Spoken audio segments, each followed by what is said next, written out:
Friends, स्वागत है आप सभी का ई लर्निंग विद दुर्गेश में। सीडीपी की महत्वपूर्ण प्रैक्टिस सीरीज में मैं मुकेश आप सभी का स्वागत करता हूं। फ्रेंड, जल्दी जल्दी सभी साथी लाइव आ जाइए, क्लास से जुड़ जाइए और क्लास से जुड़ने के साथ साथ प्रत्येक क्वेश्चन के अपने अपने विकल्प आंसर जो है आप लोग टाइप करके बताइएगा। कितने क्वेश्चन आपने सही अटेम्प्ट किए, कितना क्वेश्चन आपका गलत हुआ। तो जो भी साथी आपके आगामी UP TET, C TET, super TET या अन्य किसी शिक्षक भर्ती संबंधी परीक्षा की तैयारी कर रहे हैं तो उन सभी साथियों के लिए यह क्लास बेहद महत्वपूर्ण होने वाली है। यहाँ हम सीडीपी के ऐसे प्रश्नों पर डिस्कशन करने वाले फ्रेंड जो आपके या तो प्रीवियस ईयर में आए हुए हैं या जिनके आने की संभावना है। इन ऐसे महत्वपूर्ण सीरीज ऐसे महत्वपूर्ण प्रश्नों का जो है संग्रह हम लोगों ने तैयार किया है, जिससे निश्चित तौर से परीक्षा में आपको लाभ मिलेगा। फ्रेंड, तो क्लास को आप लोग सभी लोग शेयर करिएगा, सभी साथियों तक, सभी मित्रों के साथ, सभी दोस्तों के साथ। तो प्रारंभ करते हैं। पहला क्वेश्चन आपकी स्क्रीन पर है कि जी सूक्ष्म शिक्षण चक्र का प्रथम पद क्या होता है। जी हाँ, जो माइक्रो टीचिंग होती है उसका प्रथम पद क्या होता है। योजना बनाना, प्रस्तावना, उद्देश्य या शिक्षण। इंपॉर्टेंट क्वेश्चन है। आई होप सभी साथियों का जवाब बिल्कुल सही से शुरू होगा। स्टार्ट हम लोग बिल्कुल सिंपल क्वेश्चन के साथ कर रहे हैं। आई होप आप सभी के जवाब बिल्कुल सही होंगे।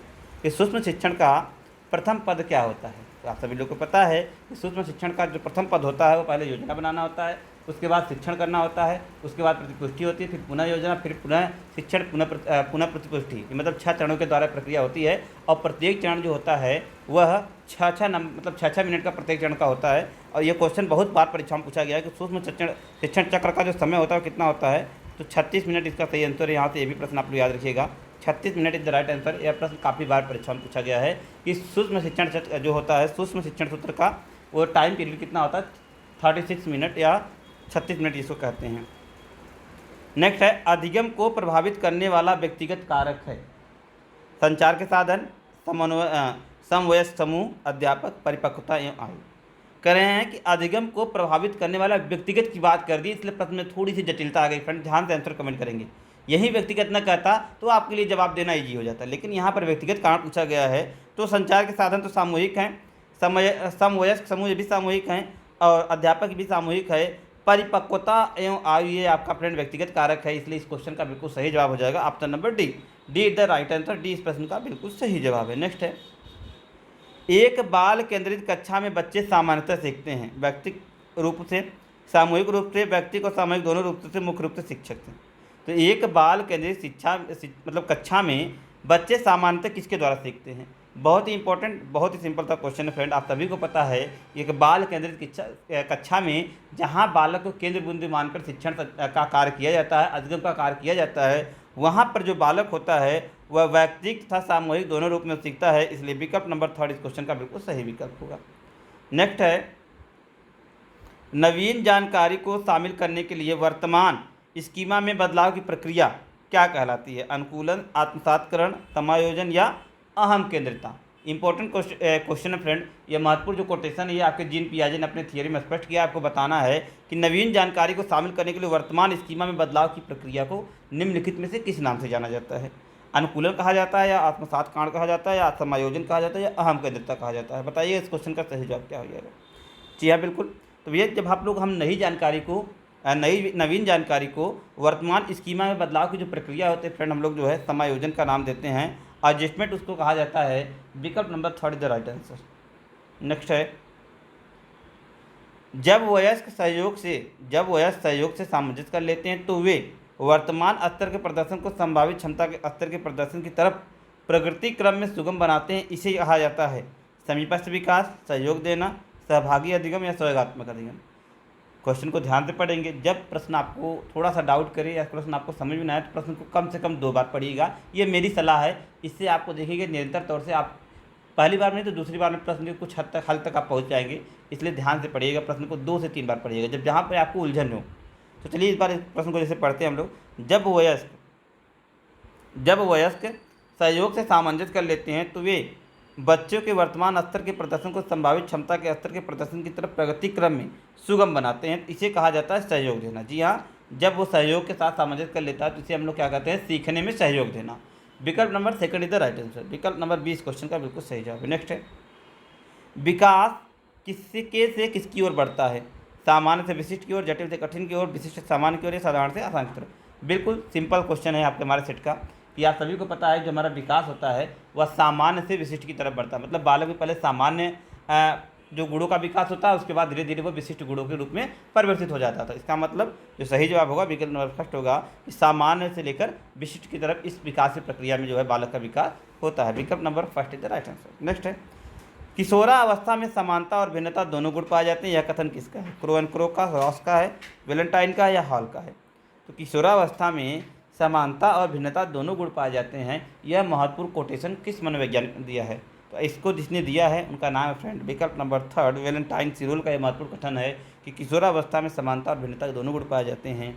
विकल्प number third is the right answer. Next है, पियाजे के अनुसार 2 से 7 वर्ष के बीच एक बच्चा संज्ञानात्मक विकास की कौन सी अवस्था में है? तो आप सभी को पता है इन्होंने 4 चरणों में अपनी जो थियरी इन्होंने दिया था संज्ञानात्मक विकास का सिद्धांत, उसमें 4 चरण में जो है बांटकर इन्होंने बालकों का अध्ययन किया था।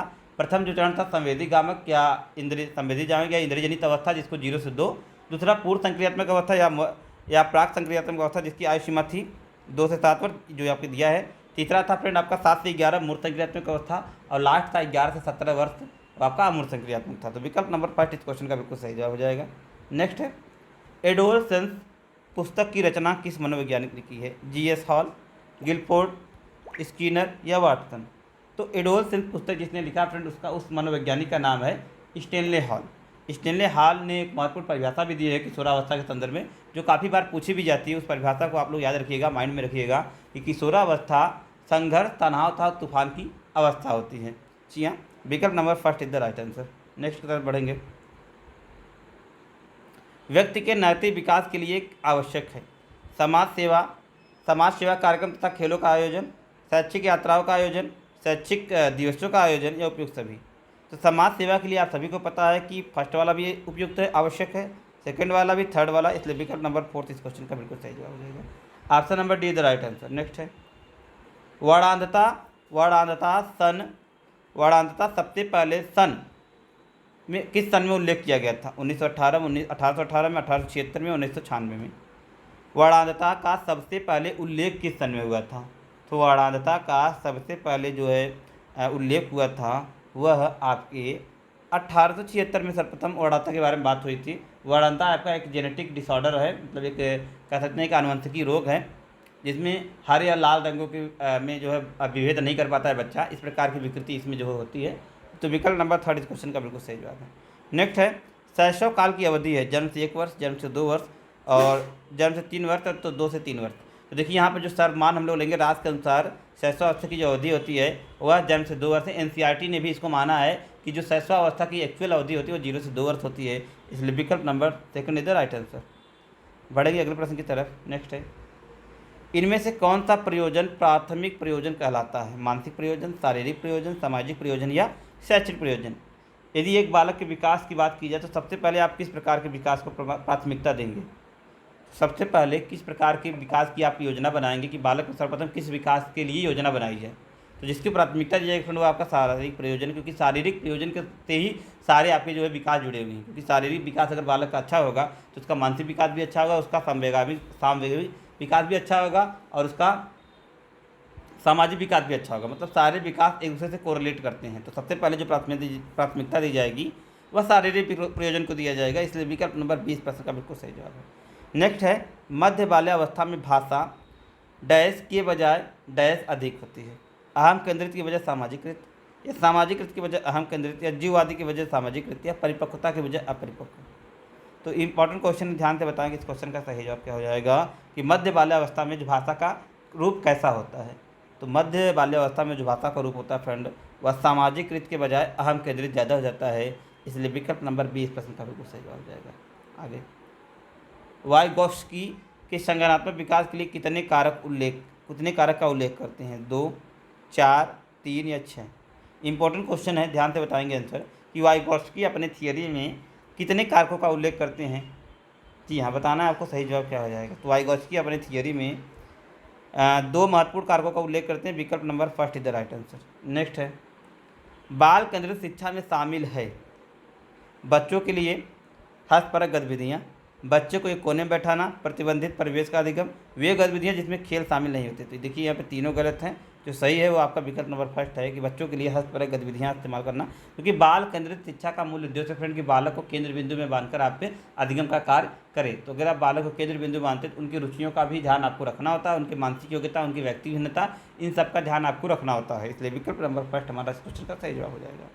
आगे, जब एक शिक्षक यह समझता है कि स्वाभाविक रूप से लड़के गणित में लड़कियों से अच्छे होते तो यह दर्शाता है। तो बिल्कुल सरल सा क्वेश्चन फ्रेंड। यह लैंगिक पक्षपात को दिखाता है, जेंडर इनइक्वलिटी को दिखाता है। विकल्प नंबर सेकंड इस क्वेश्चन का बिल्कुल सही जवाब हो जाएगा कि जब अच्छा लड़की या अच्छी लड़की वाली जो भावना जहाँ पर होती है वहाँ पर जेंडर इनइक्वलिटी की बात की जाएगी, लैंगिक असमानता की बात की जाएगी या लैंगिक पूर्वाग्रह का बात किया जाएगा। इसलिए इस क्वेश्चन का जो सही जवाब हो जाएगा विकल्प नंबर सेकंड हो जाएगा। आगे, पियाजे अपने संज्ञानात्मक विकास के किस अवस्था में यह उल्लेख करते हैं कि बच्चा अमूर्त चिंतन करता है। बिल्कुल सिंपल सी बात है, जब अमूर्त चिंतन की बात हो रही तो अमूर्त अवस्था हो जाएगा। जी हाँ, विकल्प नंबर यहाँ पे देखिए पूर्व दिया है औपचारिक। या औपचारिक को ही अमूर्त या दोनों नाम से जानते हैं। इसकी आयु सीमा आप लोग जानते रहिएगा 11 से 17 वर्ष है इसकी आयु सीमा। सभी की आयु सीमा जानते रहिए। संवेदक 0 से 2 वर्ष होता है। इसका जो होता है, इसका होता है 2 से 7 वर्ष, इसका होता है 7 से 11 वर्ष। ठीक है, तो आयु सीमा याद रखिएगा। 4 चरण में बांटा था पियाजे ने, संज्ञात्मक, पूर्व संक्रियात्मक, मूर्त संक्रियात्मक और अमूर्त संक्रियात्मक या औपचारिक अवस्था। विकल्प नंबर सेकंड इस क्वेश्चन का बिल्कुल सही जवाब है। आगे, प्राणी के विकास में किसकी भूमिका रहती है? केवल वंशानुक्रम का, केवल वातावरण का, वंशानुक्रम वातावरण दोनों का? यही इस क्वेश्चन का बिल्कुल सही है, क्योंकि एक व्यक्ति के विकास में वंशानुक्रम और वातावरण परस्पर अंतःक्रिया के माध्यम से जो है बालक का विकास होता है। इसलिए विकल्प नंबर थर्ड इस क्वेश्चन का बिल्कुल सही जवाब हो जाएगा। आगे, बालक संरक्षण की योग्यता में निपुणता किस स्तर पर प्राप्त करते हैं? सांवेदिक स्तर पर, पूर्व संक्रियात्मक स्तर पर, मूर्त संक्रियात्मक स्तर पर या औपचारिक संक्रियात्मक स्तर पर? तो बालक संरक्षण की योग्यता में निपुणता किस स्तर पर प्राप्त करते हैं बताना आपको फ्रेंड। देखिए, संरक्षण मतलब क्या होता है कि मतलब जो वो ज्ञान उसको बताया गया, मतलब जो प्रत्यक्ष रूप से उसको अनुभूति का है उससे वो परिचित हो जाए। तो ऐसा होता है मूर्त संक्रियात्मक। मूर्त संक्रियात्मक अवस्था में प्रत्यक्ष वस्तुओं से जो है परिचित होने लगता है। मतलब वस्तुओं का प्रत्यक्ष ज्ञान, अगर आप उसको ज्ञान वस्तु मतलब जैसे आप उसको पेड़ दिखाकर उसको पेड़ के बारे में जानकारी देते हो तो वह जानकारी उसको मस्तिष्क में सेव रहती है। पुनः पेड़ को देखने के बाद उन जानकारियों से कोरिलेट कर पाएगा खुद से। तो ये प्रत्यक्ष ज्ञान होता है। इसलिए विकल्प नंबर थर्ड इस क्वेश्चन का बिल्कुल सही जवाब है। आगे बढ़ेंगे, पियाजे के संज्ञानात्मक विकास की कितनी अवस्था होता है? ये क्वेश्चन आई होप आप सभी साथियों के जवाब बिल्कुल सही होंगे। विकल्प number fourth is the right answer. Third इस क्वेश्चन का बिल्कुल सही जवाब है। 4 चरण बताए हैं। विकल्प नंबर तीसरा इस प्रश्न का बिल्कुल सही जवाब है। किस मनोवैज्ञानिक ने कबूतर पर प्रयोग किया था? तो बिल्कुल सिंपल क्वेश्चन है। स्किनर ने अपने प्रयोग में कबूतर पर प्रयोग किया था। कबूतर और चूहा 2 पर इन्होंने प्रयोग किया था। इसलिए विकल्प नंबर फर्स्ट इस क्वेश्चन का बिल्कुल सही जवाब है। आगे बढ़ेंगे अगले प्रश्न की तरफ। प्रभाव का नियम किसने दिया? तो थॉर्नडाइक ने 3 महत्वपूर्ण नियम दिए थे। अभ्यास का नियम, तत्परता का नियम और प्रभाव का नियम। तो थॉर्नडाइक ऑप्शन में है जी विकल्प। एडवर्ड एल थॉर्नडाइक नाम है इनका पूरा। यूएसए के मनोवैज्ञानिक के प्रयास या भूल का सिद्धांत या एस आर थियरी के नाम से भी इनके सिद्धांत को जानते हैं। और इन्होंने जिस जानवर पर प्रयोग किया था आप सभी को पता है किस पे प्रयोग किया था। तो आप लोग आंसर कमेंट करके बताइएगा कि थॉर्नडाइक ने प्रयोग किस पे किया था। जी हाँ, बहुत बढ़िया क्वेश्चन है क्योंकि आप सभी को पता है, बिल्कुल हल्का क्वेश्चन है। आगे, निम्न इनमें से कौन सी विशेषता प्रतिभाशाली बच्चों की नहीं है को ध्यान से देखिएगा। उच्च श्रेणी की मानसिक प्रक्रियाएं बिल्कुल सही है। उच्च आत्म प्रदर्शन बिल्कुल सही है। निम्न औसती, निम्न शब्द उनसे जुड़ेगा क्योंकि उच्च प्रतिभाशाली जो बालक होता है उनकी बुद्धिलब्धि आप आंकड़ा लगा सकते हैं 140 से ऊपर की होती है। 140 से ऊपर की बुद्धिलब्धि वाला जो बालक होता है वो प्रतिभाशाली होता है। उसमें कोई भी गुण तब निम्न नहीं होता है, सारे गुण उच्च क्वालिटी के होते हैं। इसलिए विकल्प नंबर थर्ड प्रश्न का बिल्कुल सही जवाब हो जाएगा। आगे, शारीरिक विकास का क्षेत्र है। शारीरिक विकास का क्षेत्र है स्नायुमंडल, मांसपेशियों की वृद्धि और एंड्रोक्राइन ग्लैंड्स, ये सभी। तो शारीरिक विकास का क्षेत्र फ्रेंड आप सभी को पता है कि ये सारे जो होते हैं स्नायुमंडल, मांसपेशियों की वृद्धि और एंड्रोक्राइन ग्लैंड्स, ये सारे जो है आपके शारीरिक विकास के क्षेत्र से संबंधित हैं। इसलिए विकल्प नंबर डी इस क्वेश्चन का बिल्कुल सही जवाब हो जाएगा। नेक्स्ट है, समावेशी शिक्षा मानती है कि हमें के अनुरूप बदलना है। बच्चों को व्यवस्था के अनुरूप, व्यवस्था को बच्चे के अनुरूप, परिवेश को परिवार के अनुरूप या बच्चे को परिवेश के अनुरूप। तो समावेशी शिक्षा यह हमें मानती है कि जो समावेशी शिक्षा में हमें व्यवस्था को बच्चे के अनुरूप बदलना चाहिए। व्यवस्था जो हमारी है उसको हमें बच्चे के अनुरूप बदलना चाहिए, क्योंकि हमारा केंद्र बिंदु बच्चा होता है। बच्चे को हमें मूलभूत आवश्यकता मानकर, बच्चे को ही मूल में हमको मानकर जो है अपनी पूरी जो है व्यवस्था सेट करनी चाहिए। इसलिए विकल्प नंबर बी इस क्वेश्चन का बिल्कुल सही जवाब हो जाएगा। आगे बढ़ेंगे। एनसीएफ 2005 बल देता है। मोस्ट इंपॉर्टेंट क्वेश्चन है फ्रेंड, इसको आप लोग इंपॉर्टेंट क्वेश्चन में श्रेणी में लगा दीजिए, काफ़ी बार पूछा गया क्वेश्चन है। तो एनसीएफ 2005 जो होता है वह करके सीखने में बल देता है। विकल्प नंबर फर्स्ट इस क्वेश्चन का बिल्कुल सही जवाब है। आगे ऑप्शन पढ़ने की कोई आवश्यकता नहीं है, विकल्प नंबर पहला इस क्वेश्चन का बिल्कुल सही जवाब हो जाएगा। आगे, बच्चों में ज्ञान की रचना करने और अर्थ का निर्माण करने की क्षमता होती है। इस परिपेक्ष में एक शिक्षक की भूमिका होती है तालमेल बैठाने की, संप्रेषक और व्याख्याता की, सुगमकर्ता की या निर्देशक की। तो ये जब बच्चा इस प्रकार के कार्य कर रहा है तो उस समय शिक्षक की जो भूमिका होती है फ्रेंड वो सुगमकर्ता की होती है।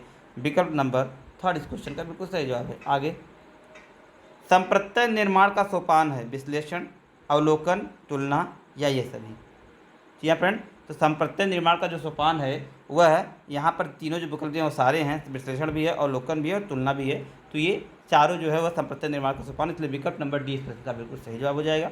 तो ये था आज का क्लास फ्रेंड। आई होप आप लोगों ने क्लास को एंजॉय किया जाएगा। और जो भी साथी ई लर्निंग विद दुर्गेश से ऑनलाइन नोट्स परचेज करना चाहते हैं वह 6306344367 पर आप कांटेक्ट करके UP TET, C TET, super TET या अन्य किसी भर्ती परीक्षा जैसे यूपीपी, बीडीओ, यूपीटीजीटी, यूपीपीजीटी या अन्य किसी स्टेट लेवल के एग्जाम के जितने भी सारे स्टेट लेवल के एग्जाम होते हैं उन सभी परीक्षाओं के हैंड रिटेन एनसीईआरटी बेस्ड आपके पाठ्यक्रम पर आधारित नोट्स हमारे उपलब्ध हैं। तो जो भी साथी नोट्स के लिए इच्छुक है इस नंबर पर आप कांटेक्ट करके आप नोट्स संबंधित सारी डिटेल आप प्रोवाइड कर सकते हैं। नोट्स आपके घर तक बाय हैंड डिलीवर, नोट्स आपके घर तक फ्लिपकार्ट के माध्यम से, अन्य किसी साधन के माध्यम से आपके यहाँ डिलीवर हो जाएगा। तो आप निश्चित तौर से जो है नोट्स मंगाइएगा और अपनी तैयारी को बेहतर बनाइएगा।